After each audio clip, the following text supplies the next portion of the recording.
Primeiramente, eu gostaria de agradecer ao Nassif o convite de participar desse workshop. É muito importante, foi falado durante as apresentações anteriores, sobre, principalmente o deputado, sobre a necessidade de informação ao público, né, sobre a energia nuclear, principalmente sobre as usinas nucleares. A Associação Brasileira de Energia Nuclear promove já há um certo tempo, uns 15 anos, um programa de aceitação pública. E através desse programa de aceitação pública nós participamos de fóruns, de debate, levando a informação correta sobre a energia nuclear, visto que muitas das informações que aparecem na mídia são informações que vêm de críticos ou de ONGs que são contrárias ao desenvolvimento da tecnologia nuclear no Brasil. E esse trabalho a gente tem tido um sucesso muito grande, porque no início, logo no início dos trabalhos desse programa, tínhamos muita dificuldade de acesso à imprensa, e foi com muito trabalho, um trabalho de formiguinha, de conversar com jornalistas dos principais órgãos da mídia. E hoje a gente tem um certo retorno. Normalmente a ABEM é consultada para dar um contraponto de alguma matéria. Logicamente que no acidente de Fukushima a ABEM foi muito exigida e muito consultada, e isso de certa forma foi bom, porque nós pudemos dar uma versão mais técnica, mais verdadeira do que estava acontecendo. Quando se fala em tecnologia nuclear ou energia nuclear no Brasil, o Leonardo falou na palestra dele, existem uns dogmas que acabam tornando-se realidade. E um desses dogmas é que a energia nuclear no Brasil começou na época do regime militar. E com a grão, na realidade não é bem assim. A energia nuclear no Brasil começou bem nos idos dos anos 50. Para contar essa história de como começou a energia nuclear no Brasil, né, a gente tem que, eu preferi, como os palestrantes anteriores, eu já sabia de antemão mais ou menos o que eles iriam expor, eu resolvi então resgatar a história do desenvolvimento da tecnologia nuclear no Brasil. Sendo assim, só assim nós teremos uma ideia, uma visão de futuro, o que hoje falta, e foi falado aqui na mesa também, em relação ao desenvolvimento dessa tecnologia, ou a continuidade do desenvolvimento dessa tecnologia e o estágio que nós estamos atualmente. O Brasil, eu costumo dizer que nós temos aqui dois Brasis, né? Nós temos um Brasil que fabrica aviões, nós projetamos jatos, em contrapartida tem outro Brasil que não consegue manter as nossas estradas em estados de segurança para ser transitados. Por outro lado, nós temos um Brasil com hospitais de última geração, com equipamentos de última geração, aqui no São Paulo, Sírio-Libanês, o Einstein, que geralmente são frequentados por quem tem realmente recursos. Por outro lado, a gente tem um Brasil do SUS, né, que tem uma população que não tem acesso, principalmente aos tratamentos caríssimos de câncer, né, devido a uma questão de política pública para a saúde. Então, quando se fala em tecnologia nuclear, nós também temos um Brasil de tecnologia de ponta. E é sobre esse Brasil que eu vou falar um pouco agora e no final uma conclusão de como podemos unir esses dois Brasis utilizando a tecnologia nuclear.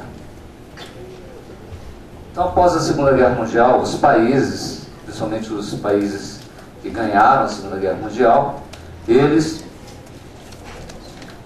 concluíram que o sucesso da vitória da Segunda Guerra Mundial teve uma origem na pesquisa científica.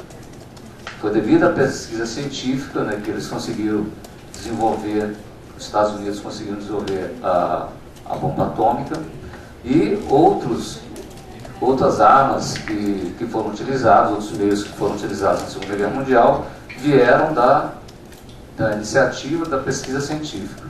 Então os países passaram a pensar e começaram a planejar o desenvolvimento científico desses respectivos países.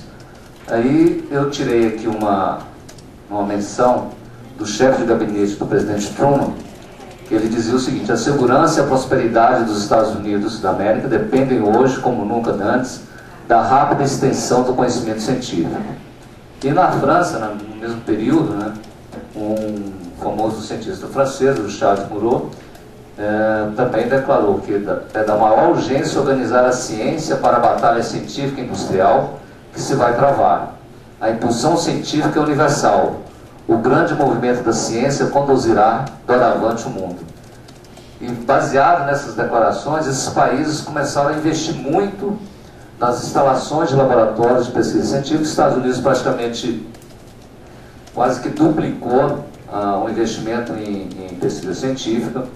No mesmo período, a União Soviética também equiparou os investimentos americanos, quase, naquela época, em torno de $1 bilhão.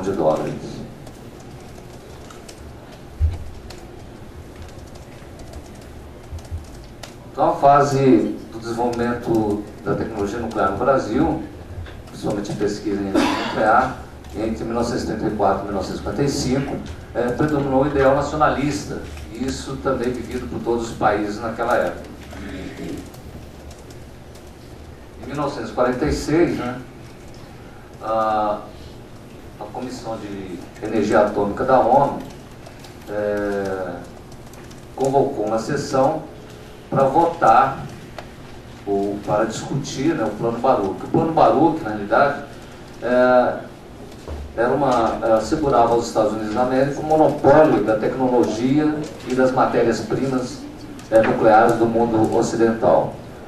Eles, sabendo do potencial do armamento nuclear e do perigo que seria para os outros, quando os outros países começassem a pesquisar energia nuclear, se isso caísse na mão dos inimigos, então o primeiro plano americano era deter todo o material nuclear no poderio não só do americano, mas dos países centrais que ganharam a Segunda Guerra Mundial.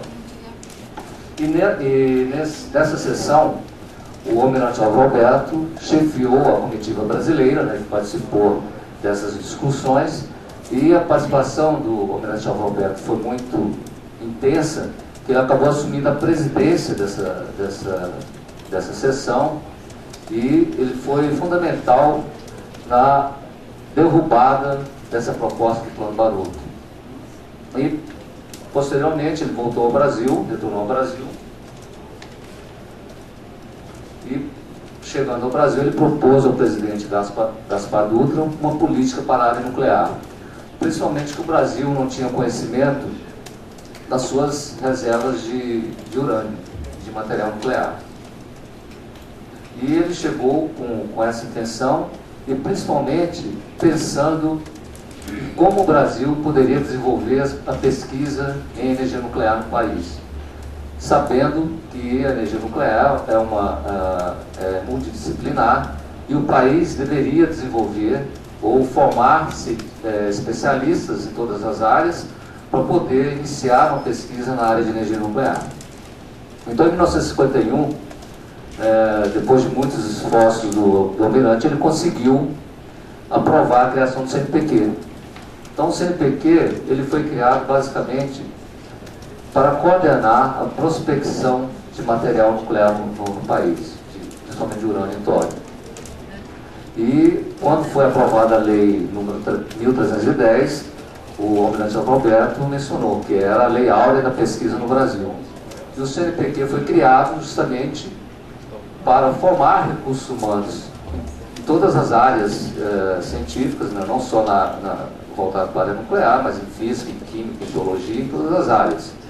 E o plano dele era, inicialmente, formar esses especialistas aqui no Brasil e enviar para os países centrais para serem treinados e depois retornarem ao país. Então ele tinha um plano muito bem montado de formação de recursos humanos, de criar uma massa crítica de cientistas no país e que o país pudesse realmente desenvolver a energia nuclear, a tecnologia nuclear no Brasil. Então, em 1951 também foi criado a CAPES, né, que é um braço do CNPq. Então, o CNPq, no início da implementação da política de desenvolvimento da tecnologia nuclear no Brasil, né, tinha como meta a formação de recursos humanos, como já disse, e importação de equipamentos e formação das instalações de laboratórios na USP, no CBPF e em outras universidades. Em 1954, o almirante Álvaro Alberto tentou importar da Alemanha 4 centrífugas, né, que seriam utilizadas no enriquecimento de urânio, mas essas 4 centrífugas ficaram presas na alfândega na Alemanha.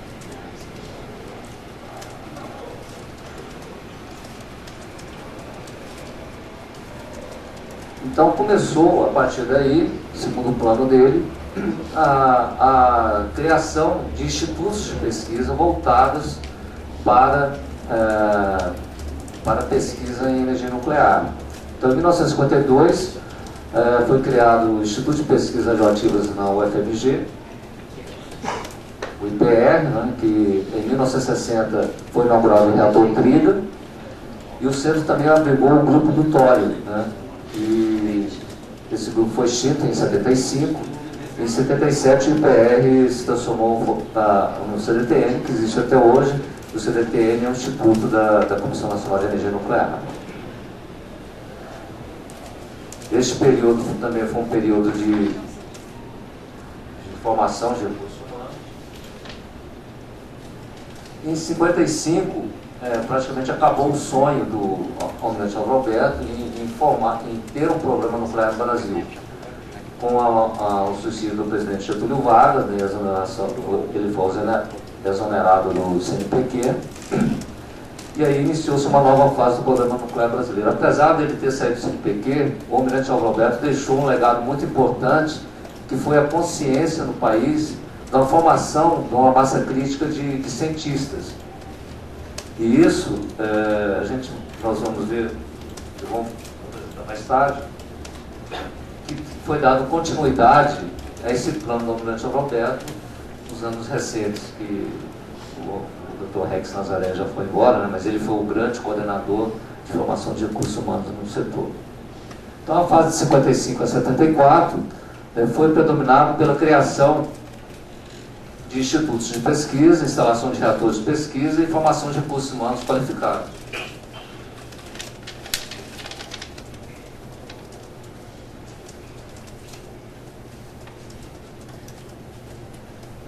Então, em 1956, o governo Juscelino Kubitschek foi criado o Instituto de Energia Atômica, que deu origem ao IPEM, que hoje é o maior instituto de pesquisa na área nuclear da América Latina, né? É um dos institutos mais importantes do país nessa área.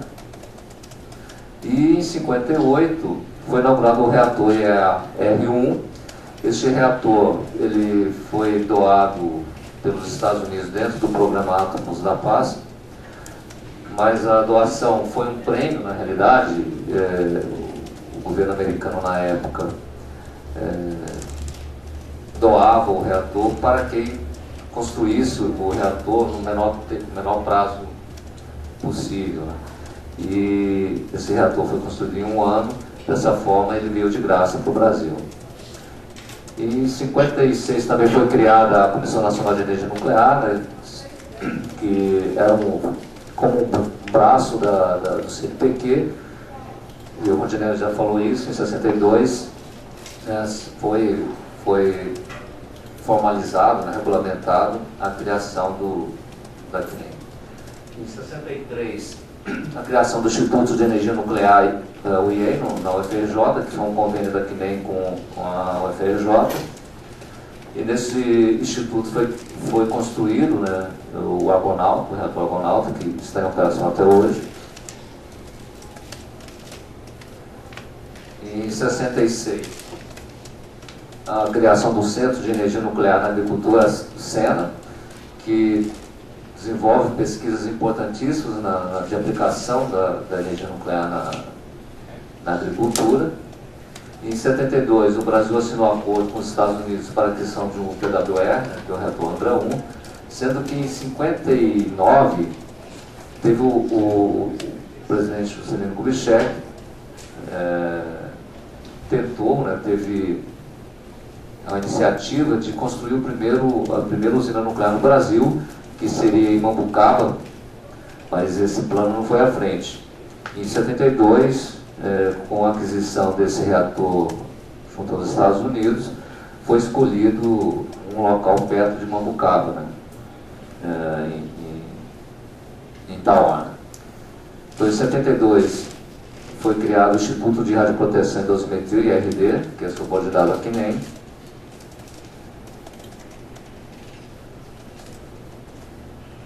Aí nós chegamos na fase do novo programa nuclear brasileiro, né, que é a implementação do Acordo Nuclear Brasil-Alemanha e o desenvolvimento da tecnologia nacional. Nesse período, foi um período em que se formou, um pouco antes da assinatura do Acordo Brasil-Alemanha, o Pronuclear, né, criado pela Comissão Nacional de Energia Nuclear, e dentro do Acordo da Brasil-Alemanha foi criado o outro plano, o Projeto Urânio. Esses dois planos eram para formação de recursos humanos para atuar na área nuclear. E foram dois planos exitosos, porque foi um período que se formou a maior quantidade de especialistas na área nuclear, tanto na área de aplicações como na área de reatores. E como o Dr. Rex disse aqui na fala dele, neste período existia início, meio e fim. Os especialistas, os engenheiros, físicos, químicos, profissionais que eram formados pelo Projeto Urânio ou pelo Pronuclear, eles tinham um destino final após a conclusão da formação da sua formação. E teve um período em que não existia, houve um gap, né, devido à crise econômica dos anos 80, e os profissionais que eram formados não conseguiam espaço, ou não eram contratados pelas empresas do governo. Então, nesse período, criou-se uma bolsa de estágio, né, que era dada a esses especialistas que terminavam um mestrado ou doutorado ou uma especialização na área nuclear. Esses profissionais eram encaminhados para as empresas do setor nuclear e ficavam trabalhando, recebendo uma bolsa, que era uma bolsa maior que a bolsa de mestrado na época, até eles serem contratados por essas respectivas empresas. E por isso houve um aproveitamento muito grande da mão de obra formada naquele período.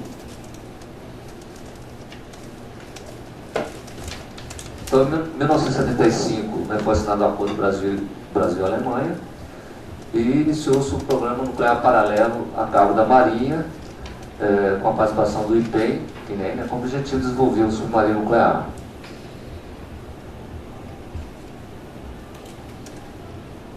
E em 1985, a usina Angra 1 entrou em operação, e o Brasil, em 87, o Brasil anunciou o domínio do enriquecimento de urânio pelo processo de ultracentrifugação, se não me engano foi o presidente Sarney. Esse processo foi desenvolvido no CTMSP com a participação do IPEM e de outras instituições no Brasil. Esse foi um projeto em que houve uma participação de outras instituições, de outras universidades também, mas a grande contribuição para esse projeto foi do IPEM, que já foi falado aqui. E em 95, a criação do Distrito de Recife da CNEM, que é o CRCN Recife, né? E em 2005 foram inauguradas as novas instalações do centro. Em 2001, a usina Angra 2 entrou em operação. Em 2006, do PNE 2030 inclui no plano de expansão do sistema elétrico a construção de 4 ou 8 novas usinas nucleares, também já foi mencionado aqui. Em 2010, o governo aprovou a retomada da construção de Angra 3. É importante salientar que a retomada da construção de Angra 3 vai propiciar, pelo menos, uma reposição de alguns especialistas que estão em fase de aposentadoria. Os profissionais, especialistas que foram formados nesse período de 58 para cá, esses especialistas estão com uma média de idade muito alta. Na Comissão Nacional de Energia Nuclear, se não me engano, a média de idade é em torno de 54 anos. Na eletronuclear, atualmente é em torno de 46, 45 anos. E isso caiu devido às contratações do ano passado. Mas, mesmo assim, existem áreas carentes, específicas, que nós podemos perder capacitação, e já estamos perdendo capacitação, não só na área de reatores, como na área de aplicações nucleares, né? O ministro está aqui presente, está enfrentando essa dificuldade. E isso tudo porque falta também, né, já foi dito isso aqui, e a ABEM cobra isso muito do governo, falta uma política de Estado, não iniciativas isoladas, mas uma política de Estado que garanta ao programa nuclear brasileiro uma continuidade e que o desenvolvimento da tecnologia nuclear seja contínua e não como tem sido até hoje, de sempre pedalando, e às vezes a gente leva 15 a 20 anos para sair do lugar. Isso tem trazido um prejuízo muito grande ao Estado. E um prejuízo muito maior será a perda de capacitação. Porque essa perda de capacitação não serão verbas que foram jogadas fora, mas nós estamos jogando fora muito tempo de pesquisa, de desenvolvimento de recursos humanos, que isso não se recupera da noite para o dia.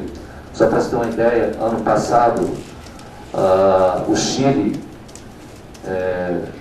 começou um plano de um programa nuclear no Chile, com o objetivo de se construir 10 usinas nucleares, pequenos reatores de 300 a 400 megawatts. E a grande dificuldade do Chile foi não ter massa crítica de especialistas na área nuclear para poder iniciar o programa nuclear. O programa nuclear, ele não é simplesmente formar um técnico, um mestrado, um doutorado e colocá-lo no instituto de pesquisa, e ele começará a partir daí produzir. A produção é muito lenta, às vezes de 4 a 5 anos. Na área de reatores, por exemplo, um especialista na área nuclear, mesmo formado com mestrado ou doutorado numa certa área nuclear, para ele começar a produzir na empresa, ele levaria de 2 anos a 3 anos. A formação de um operador de uma usina nuclear é em torno de 4 a 5 anos. São contratados estudantes formados no curso secundário. Esses estudantes, eles passam por uma formação quase a nível superior e processos de treinamento em simuladores de sala de controle. Então, um processo muito lento de formação. Quando se perde um profissional que tem atuado 30 anos no setor nuclear e ele não é reposto, se perde ali uma vida. E isso não se repõe da noite para o dia. Então o Brasil corre o risco, está correndo um risco muito sério de perder capacitação tecnológica por inanição. Porque o governo não toma nenhuma atitude, né? Se não quer a energia nuclear, então que se decida não ter energia nuclear no país. O que não se pode é gastar recursos, tempo e vidas de pessoas, né, esperando que um dia o governo tomará alguma atitude em relação ao desenvolvimento da tecnologia nuclear no Brasil.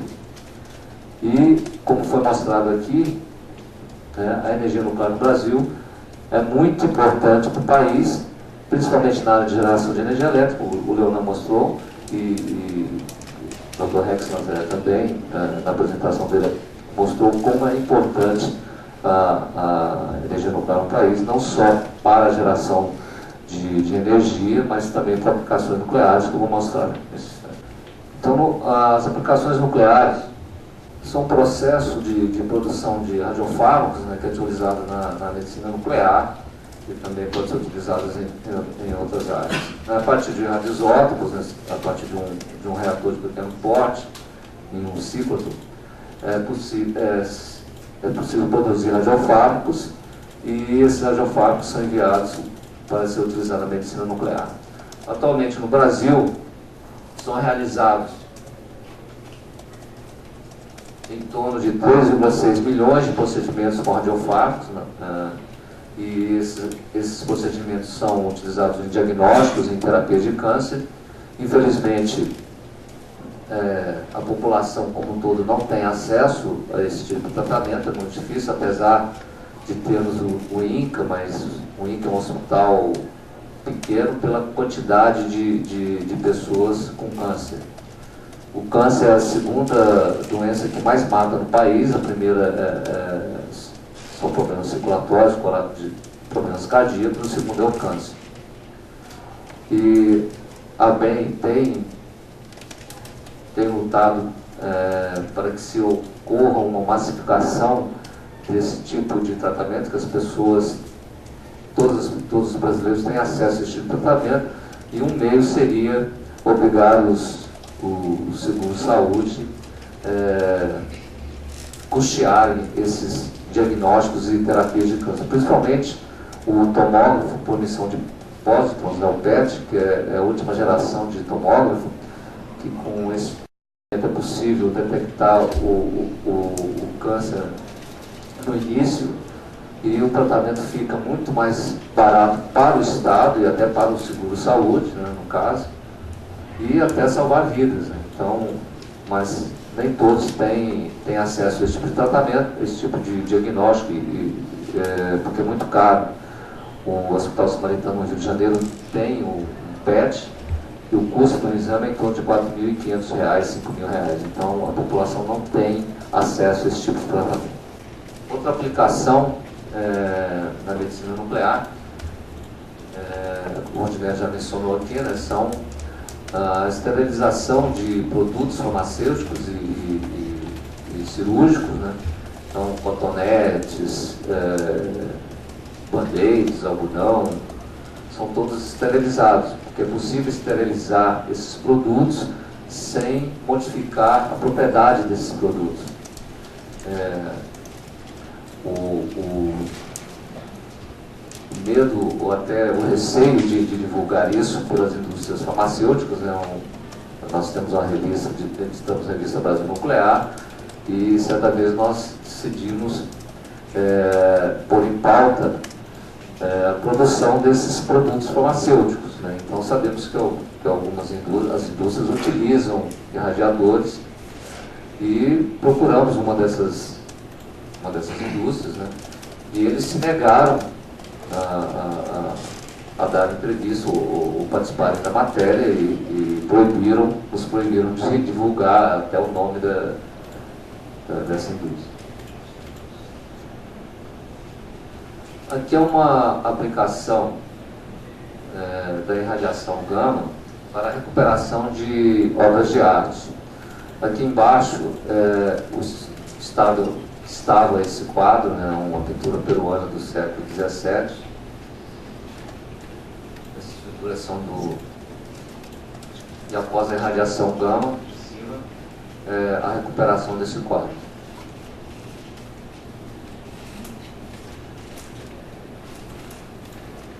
Também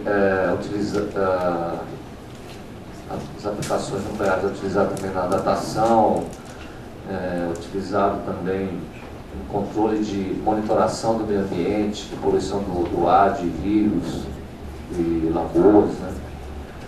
Existe uma variedade de aplicações nucleares, que o país tem utilizado isso e se beneficiado dessa tecnologia, e isso é muito pouco divulgado.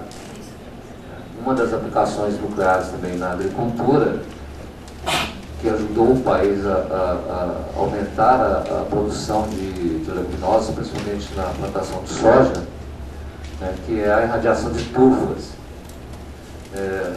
A tufa, né, na realidade, é um solo orgânico e são inseridas bactérias nessa tufa para produzir nitrogênio, e ele praticamente substitui os fertilizantes. Mas para que essas bactérias se reproduzam na tufa, é necessário que se mate outros micro-organismos que existem na tufa. Então, para isso é utilizada a irradiação, e com a irradiação a tufa são matados os germes da tufa, e aí são inseridas essas bactérias, e a tufa é utilizada na plantação de leguminosa, principalmente na plantação de soja. Também na irradiação de alimentos,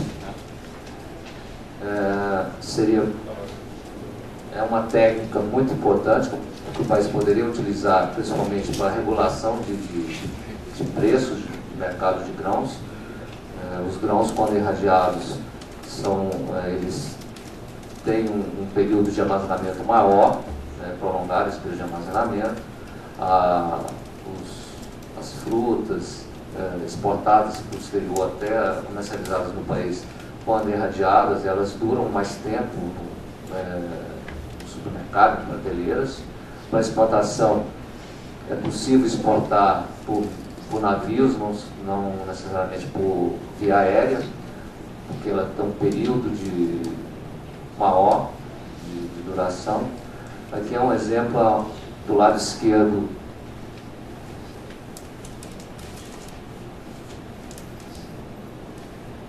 Do lado esquerdo tem uma uva irradiadas, né?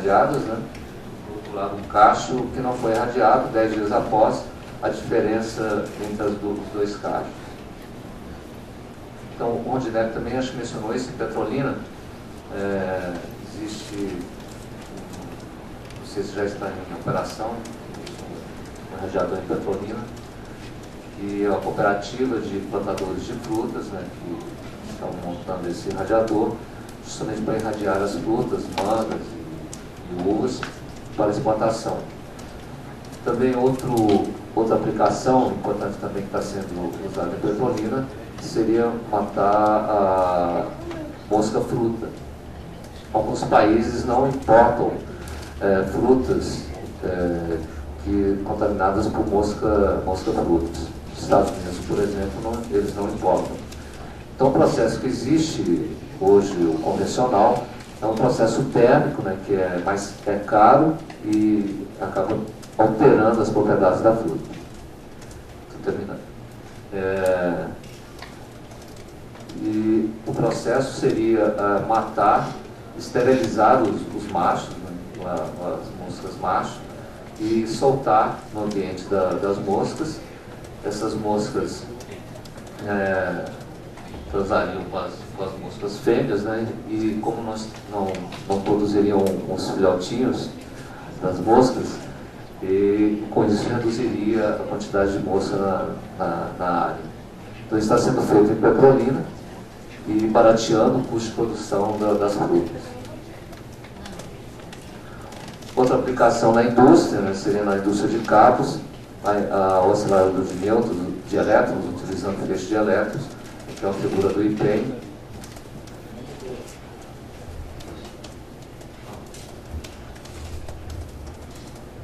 Aqui é uma figura lá do IPEM, foi apresentada no INAC esse ano. E com a irradiação desses cabos, altera-se propriedades, esses cabos ganham em durabilidade e resistência. Também é feita atualmente uma irradiação de feixe de elétrons em pneus, aumentando a resistência desses pneus, né? Então a indústria já está fazendo isso no Brasil. A irradiação de gemas também, já foi comentado aqui. A irradiação realça as cores das gemas, aumentando o preço de mercado.